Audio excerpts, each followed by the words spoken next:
Okey, esok 21 bulan 6, Kak Di merancanglah untuk masuk grup Dr. Radin, Dr. Razin kan, Dr. Razin yang menggunakan 72 jam, 72 fast fasting 72 jam.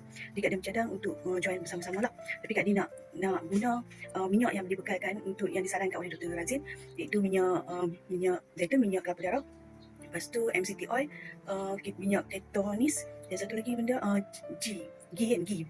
Okey, untuk sesi Kak Di pula, Kak Di cukupkan keperluan untuk tubuh Kak Di. Kak Di akan amalkan beberapa suplemen yang Kak Di cuba untuk mengikut cadangan nutrisi. Okey, di antaranya ialah pada awal pagi Kak Di akan makan jeans fish, okay, ataupun cheese steak. Kak Di membekalkan fish ni, okey. Ni Kak Di rancang 72 jam tu ada selama 3 hari kan. Selepas tu untuk esok, maksudnya hari ni Kak Di start dengan amalan yang Kak Di akan guna. So esok Kak Di just continue je. Maksudnya yang ni adalah untuk berterusan selama 30 hari. Tapi kalau ikut yang ni dia ada 28 stick. So bolehlah Kak Di guna untuk tempoh sebulan.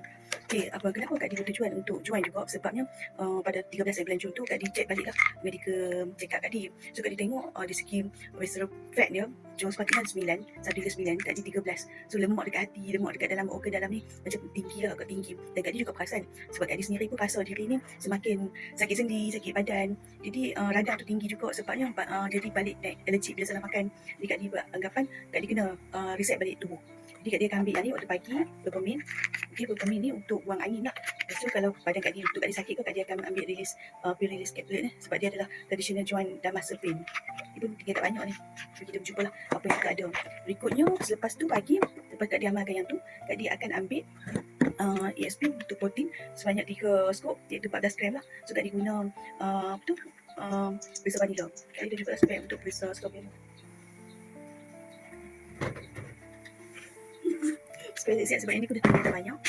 Okay, tapi boleh lagi lah, boleh lagi kan. Okay, boleh lagi kita cuba nak jalankan lah dalam tempoh sebulan ni macam mana. Sebab tadi tujuannya Kak Di nak turunkan visceral fat tu lah. Okay, pada masa yang sama, lepas makan ESP tu, Kak Di kena ambil DTX. So DTX ni adalah dia nak keluar lemak-lemak kat hati. Okay, lemak kat hati. Sekarang pun tengah promo, beli satu dapat satu. So 139 per hari dia. So sangat tengah jimat lah untuk yang sekarang, bulan Jun. Dan berikutnya adalah vitamin C, ambil satu vitamin C. Ini pun tak banyak, tapi Kak Di akan guna yang mana adalah pada waktu petang pula. Kak Di kena ambil waktu tengah hari. Yang tu tadi waktu pagi tau. Ni waktu tengah hari. Tadi waktu pagi, so waktu tengah hari Kak Di akan ambil Prepo.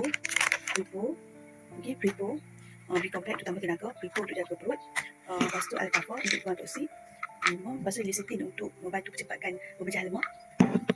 Okay, berikutnya waktu petang Kak Di akan ambil jeans. Ni dia lagi pecah lemak lah. Kalau ESP tadi memberi tenaga kan. So Kak Di akan combine jeans dengan ESP ni. Jeans dia lagi banyak kali ikut tu, dia bagi lagi lebih. Lepas tu dengan ESP dan juga Omega Guard waktu petang.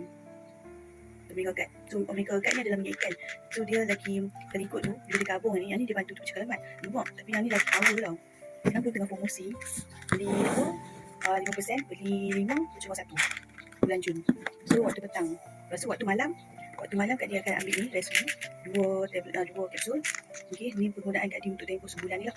Okay, masuk Osteogentric untuk jaga tulang, untuk bagi tidur, untuk bagi bila bangun untuk terasa segar. Okay, Osteogentric ni bagi magnesium kat kita kan.